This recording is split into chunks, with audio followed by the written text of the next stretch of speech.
Everyone, once again welcome to my channel. आज इस video में हम सीखेंगे क्लास 11th बुक हॉर्नबिल का chapter number 7 the adventure. Adventure का मतलब होता है किसी भी मतलब जो जोखिम भरा कार्य है उसको करना। ये जो चैप्टर है इसमें जो राइटर है वो पुणे से बॉम्बे जा रहे हैं, लेकिन जैसे वो बॉम्बे पहुंचते हैं उनको एक अलग ही तरह का जो बॉम्बे वो देखने को मिलता है। Suddenly he reach in the past, और पास्ट के अंदर पहुंच जाते हैं। और उसके बाद क्या होता है that we are going to read in the chapter. Now let's talk about the writer. The writer of this chapter is Jayant Narlikar. Jayant Narlikar, he was born in 10 July 1938. 10 जुलाई 1938 को वो पैदा हुए थे, and he worked as a professor at an inter university centre. Inter university centre में वो एक professor थे। He was professor of astronomy and astrophysics. Astronomy और एस्ट्रोफिज़िक्स के प्रोफेसर रहे हैं। उन्होंने फ्रेड हॉल के साथ मिलकर एक कॉन्फॉर्मल ग्रेविटी थ्योरी जो थी उसको डेवलप किया था, जिसको कि हॉयले नार्लिकर थ्योरी के नाम से भी जाता है। काफ़ी सारे अवार्ड्स उनको मिले हैं, जिसमें जो पद्म भूषण अवार्ड है वो सबसे ज़्यादा इम्पॉर्टेंट है। So that was all about the writer. अब हम इस चैप्टर को रीड करना स्टार्ट करेंगे। रीड करना स्टार्ट करने से पहले आपको कुछ वर्ड्स दिए हुए हैं: blow by blow account, morale booster, relegated to political acumen, de facto, astute, doctored accounts and gave into। इन सारे वर्ड्स के मीनिंग जैसे ही ये चैप्टर के बीच में आएंगे हम इनके जो मीनिंग्स हैं वो हम लिखते चले जाएंगे, नोट डाउन करते चले जाएंगे। सो let's start reading the chapter. जो चैप्टर है उसको रीड करना स्टार्ट करते हैं। This chapter is quite big, थोड़ा सा बड़ा चैप्टर है, इसीलिए मैं इसको 3 वीडियोज़ के अंदर कवर करूँगी, सो दैट मतलब एक जो वीडियो है वो 25 मिनट से ज़्यादा करना हो और आप सबको मतलब उसको सुनने में समझने में परेशानी ना हो। So let's start reading the chapter. Chapter को रीड करना स्टार्ट करते हैं। The writer is saying the Jijamata express sped along the Pune Bombay route. Bombay, जिसको आजकल मुंबई के नाम से जाना जाता है, वो कहते हैं कि वो जीजामाता एक्सप्रेस से ट्रैवल कर रहा है। वो बहुत स्पीडली चल रही है अपने रूट के ऊपर। कौन से रूट के ऊपर? पुणे से बॉम्बे वाले रूट के ऊपर। Considerably faster than the Deccan queen. उसको माना जाता है कि जो जीजामाता एक्सप्रेस है वो डेक्कन क्वीन से ज़्यादा तेज चलती है। There were no industrial township outside Pune. जो पुणे का बाहरी इलाका है वहाँ पर कोई भी इंडस्ट्रियल टाउनशिप नहीं है, वहाँ पर कोई भी इंडस्ट्रीज़ नहीं है और उसके आसपास बसा हुआ कोई भी टाउन नहीं है। The first stop Lonavala came in 40 minutes. जैसे वो चलना स्टार्ट करते हैं, जो सबसे पहला स्टॉप है लोनावला, वो 40 मिनट में ही आ जाता है। The ghat section that followed was no different from what he knew. उसके बाद जो नेक्स्ट सेक्शन है, जो अगला स्टेशन है जो रास्ते में आ रहा है, वो है घाट। वो कहता है कि वो बिल्कुल भी अलग नहीं दिखता उससे, जैसे कि वो जानता था वो बिल्कुल वैसा ही दिखता है। यानी कि अभी तक सब कुछ ठीक चल रहा है और वो जो घाट है वो उसको बहुत अच्छे से पहचानता है। जैसा कि उसके बारे में जानता था वो बिल्कुल वैसे ही दिखता है, उससे बिल्कुल भी अलग नहीं दिखाई दे रहा उसको। The train stop at Karjat only briefly. जो कारजात स्टेशन है वहाँ पर जो ट्रेन है वो सिर्फ कुछ देर के लिए रुकती है। And went on an even greater speed. और उसके बाद और ज़्यादा तेज़ स्पीड से वो चलना शुरू कर देती है। इट रोड थ्रू कल्याण। वो कल्याण से रोड करते हुए यानी बहुत स्पीड से चलते हुए जाती है।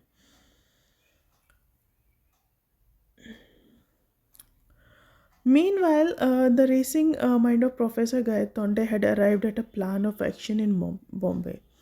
इसी बीच में जब वो ट्रेन चल रही है तो जो प्रोफेसर गायतोंडे है, जो कि मेन कैरेक्टर है स्टोरी का, वो कहते हैं कि उनके माइंड में एक प्लान, वो अपने माइंड में एक प्लान बना लेते हैं कि मुंबई जाने के बाद वो क्या करेंगे। Indeed, as a historian, he felt he should have thought of it sooner. कहते हैं चूँकि वो एक हिस्टोरियन है, हिस्ट्री में काफ़ी इंटरेस्ट लेते हैं, हिस्ट्री लिखते हैं, तो उनको महसूस हुआ कि उसको इसके बारे में जल्दी सोच लेना चाहिए कि वो वहाँ जाकर करने क्या वाले हैं। He would go to a big library and browse through history books. वो सोचते हैं कि वो वहाँ पर जाकर कहाँ जाएंगे, एक बड़ी सी लाइब्रेरी में चले जाएंगे और वहाँ पर जो हिस्ट्री की बुक्स हैं उनको ब्राउज़ करेंगे, को छानबीन करेंगे, उसको पढ़ेंगे. That was the surest way of finding out how the present state of affairs was reached. वही एक पक्का तरीका है ये पता करने का कि जो प्रेजेंट स्टेट ऑफ अफेयर्स हैं, यानी कि आज की जो दुनिया है और आज हम जिस सिचुएशन में हैं वहाँ पर हम कैसे पहुँचे हैं. यानी कि हिस्ट्री पढ़ेंगे तभी हमें पता चलेगा कि किस वजह से आज हम इस पोजीशन में हैं, इस स्टेट में हैं. He also planned eventually to return to Pune and have a long talk with Rajendra Deshpande. और उन्होंने ये भी प्लान कर लिया अचानक से कि जब वो पुणे वापस आएंगे तो उसके बाद जो राजेंद्र देशपांडे हैं उनसे वो लंबी बातचीत करेंगे. Who would surely help him understand what had happened, जो कि पक्का ही उनको ये समझने में मदद करेंगे कि क्या हुआ होगा हिस्ट्री के अंदर. That he assuming that he in this world there existed someone called Rajendra Deshpande. अब वो अज्यूम कर रहे हैं, मान रहे हैं कि ये जो दुनिया है उसके अंदर जो राजेंद्र देशपांडे वो एग्जिस्ट करते हैं, यानी कि उनके जो फ्रेंड है वो हैं इस दुनिया के अंदर मौजूद हैं. The train stop beyond the long tunnel. It was a small station called सरहद. जो ट्रेन है एक लंबी सी टनल के बाद रुकती है और एक वो छोटा सा स्टेशन है जिसका नाम सरहद है. An Anglo-Indian in uniform went through the train and checking permits. जो एक एंग्लो इंडियन है, एंग्लो इंडियन यानी कि हाफ ब्रिटिश और हाफ इंडियन. जो एंग्लो इंडियन है उन्होंने यूनिफॉर्म पहनी हुई है और वो ट्रेन के अंदर घुसते हैं और चेकिंग परमिट्स और जो टिकट्स हैं उसको चेक करने लगते हैं. परमिट्स का मतलब यहाँ पर है जो टिकट है उसको चेक करते हैं.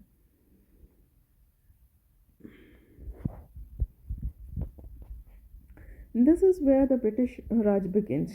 You are going for the first time, I presume, Khan Sahib asked. तभी उससे जो खान साहिब है वो पूछते हैं कि यहाँ से जो ब्रिटिश राज है वो शुरू हो जाता है.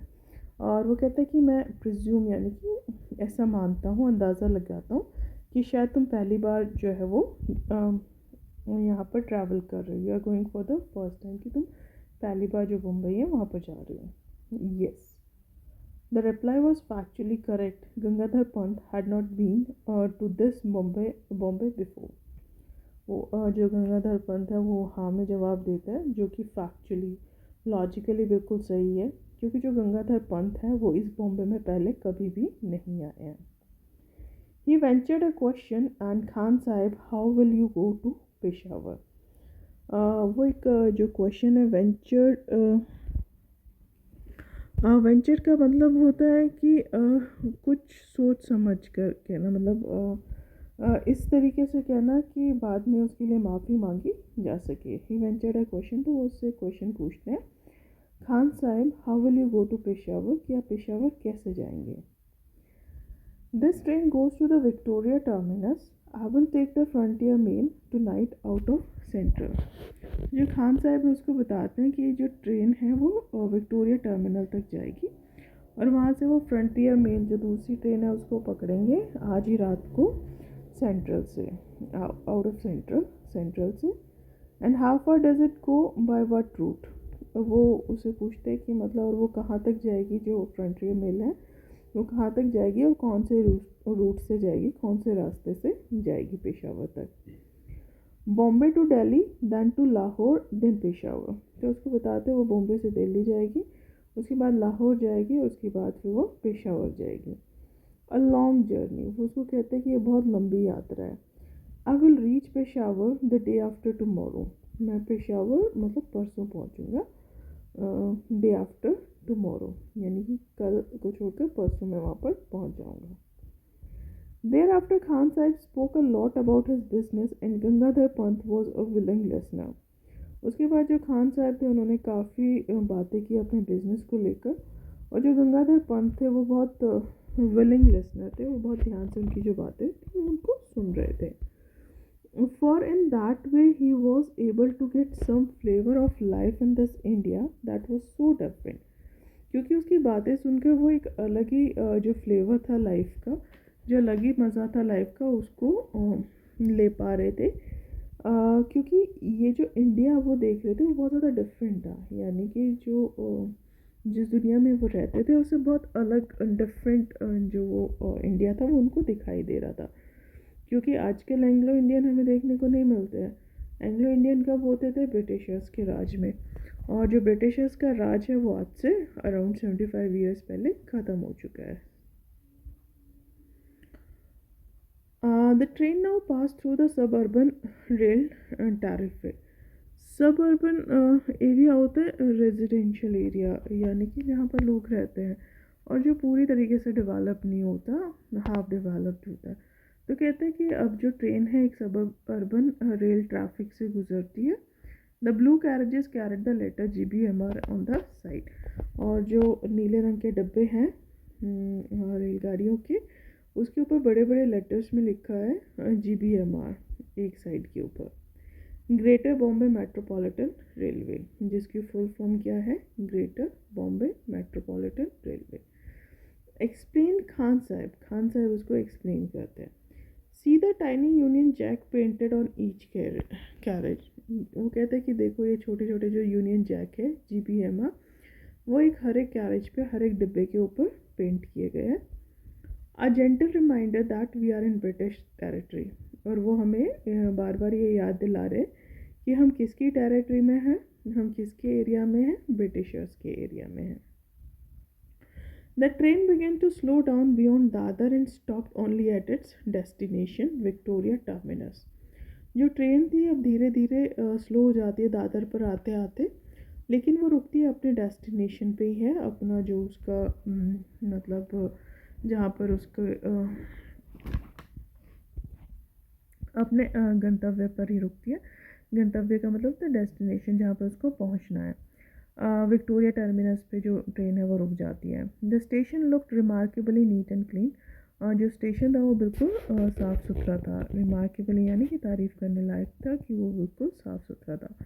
The staff was mostly made up of Anglo Indian and Parsis. जो वहाँ पे स्टाफ थे, काम करने वाले लोग थे, या तो वो एंग्लो इंडियन थे या फिर वो पारसीज थे। Along with a handful of British officer, और कुछ जो ऑफिसर्स थे वो ब्रिटिशर्स थे। बाकी तो या तो एंग्लो इंडियंस थे या पारसीज थे, ब्रिटिशर्स तो सिर्फ हैंडफुल का मतलब थोड़े से ही ब्रिटिश ऑफिसर्स थे। As he emerge from the station, emerge from the station means as he come out from the station, जैसे ही वो स्टेशन से बाहर निकलते हैं, Gangadhar Pant found himself facing an imposing building. Imposing का यहाँ पर मतलब है इम्प्रेसिव, बड़ी सी जो बिल्डिंग है। जो गंगाधर पंत है वो अपने सामने एक बड़ी सी इम्प्रेसिव बिल्डिंग देखते हैं। The letter on it proclaimed its identity of those who did not know this Bombay landmark. जो उसके ऊपर लेटर्स लिखे हुए बड़े बड़े अक्षरों में जो लिखा हुआ है वो एक घोषणा करते हैं। प्रोक्लेम का मतलब था घोषणा।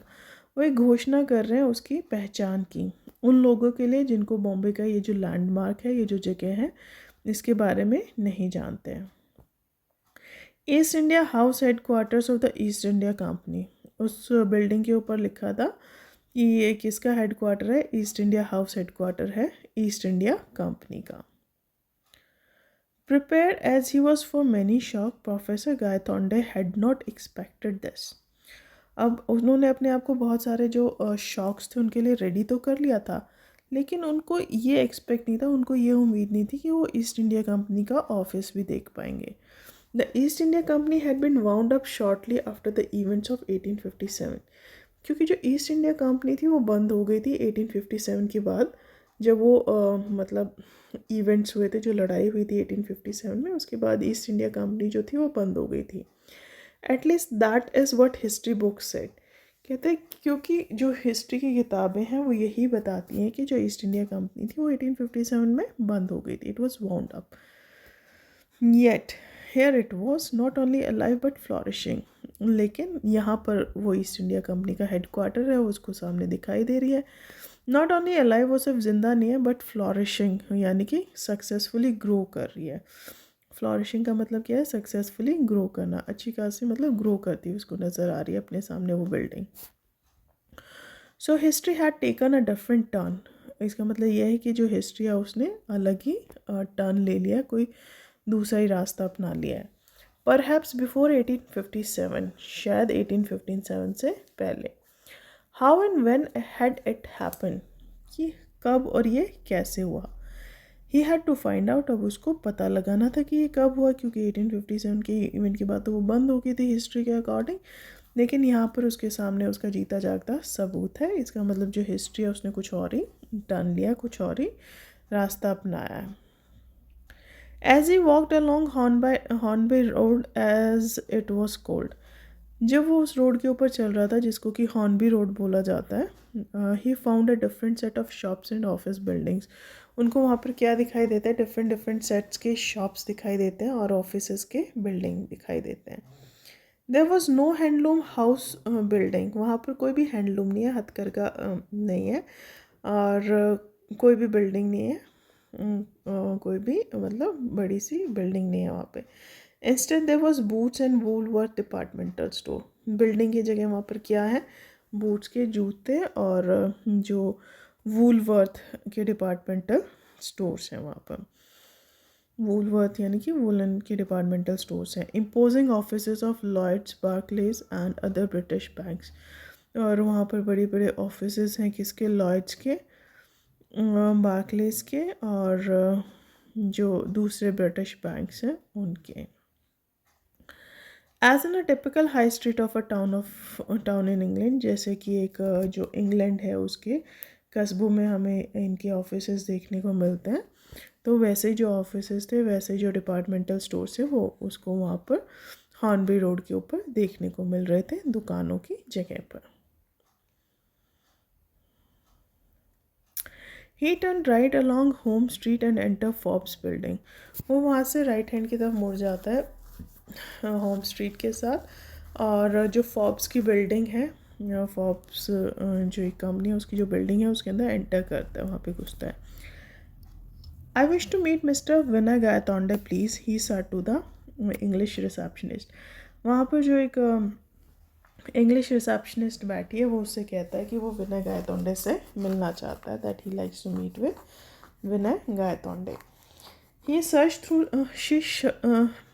she searched through the telephone list, the staff list, and then through the directory of the employees of all the branches of the firm. वो ढूंढती है, मतलब टेलीफोन लिस्ट में ढूंढती है, जो स्टाफ लिस्ट है उसमें ढूंढती है, और जो डायरेक्टरी है एम्प्लॉयज़ की सारे ब्रांचेस की वो उसमें ढूंढ लेती है फॉर्म्स में विनय गायतोंडे का नाम। She Shuk her head and said, लेकिन उसको कहीं नहीं मिलता, तो अपना सिर हिला देती है और कहती है I'm afraid I can't find anyone of that name either here or in any of our branches. तो कहती है मुझे डर है कि इस नाम का कोई भी आदमी ना तो मुझे यहाँ पर दिखाई दिया है और ना ही हमारी किसी चारों ब्रांचेस में से किसी भी ब्रांच में वो काम करते हैं, ना तो हमारी ब्रांच में काम करते हैं ना ही और किसी ब्रांच में काम करते हैं। Are you sure he works here, मतलब वो उससे पूछते हैं कि आपको पक्का विश्वास है कि वो यहीं पर काम करते हैं। This was a blow note totally unexpected, अब ये उनके लिए शॉक था, ब्लो का मतलब झटका लगना था, लेकिन टोटली अनएक्सपेक्टेड नहीं था। अब ऐसा नहीं था कि उन्होंने इसके बारे में सोचा नहीं था, उनको उम्मीद तो थी कि ऐसा ही कुछ होने वाला है। It was not totally unexpected. If he himself were dead in this world, what guarantee had he that his son would be alive, जब वो खुद इस दुनिया में ज़िंदा नहीं है, जब वो खुद इस दुनिया में मरे हुए हैं, डेड है इस वर्ल्ड में, तो इस बात की क्या गारंटी है कि जो उनका बेटा है वो इस दुनिया में अलाइव होगा। विनय गायतोंडे कौन है, गंगाधर का बेटा, ठीक है। And indeed he may not even have been born, कहता कि और शायद या फिर वो अब तक पैदा ही ना हुआ होगा। He thank the girl politely and came out, वो जो लड़की थी रिसेप्शनिस्ट थी उसको थैंक्स बोल के वो बाहर आ जाते बिल्डिंग से। It was characteristic of him not to worry about where he would stay, अब ये ना उनकी अच्छी कैरेक्टरिस्टिक थी, उनका जो स्वभाव था उसमें शामिल था, वो कभी भी इस बात की चिंता नहीं करते थे कि वो कहाँ पर रुकेंगे, तो अभी भी उनको इस बात की कोई चिंता नहीं है कि वो कहाँ पर रुकेंगे, कहाँ पर स्टे करेंगे रात को। His main concern was to make his way to the library of the Asiatic Society to solve the riddle of the history. Riddle होता है पहेली, और उनका जो मेन कंसर्न था, जो उनको सबसे बड़ी चिंता लग रही थी, कि वो लाइब्रेरी का रास्ता ढूंढे, जो कि एशियाटिक सोसाइटी की लाइब्रेरी है, उसका रास्ता ढूंढे, ताकि ये जो हिस्ट्री की रिडल है, जो पहेली है हिस्ट्री की, उसको वो सॉल्व कर सके।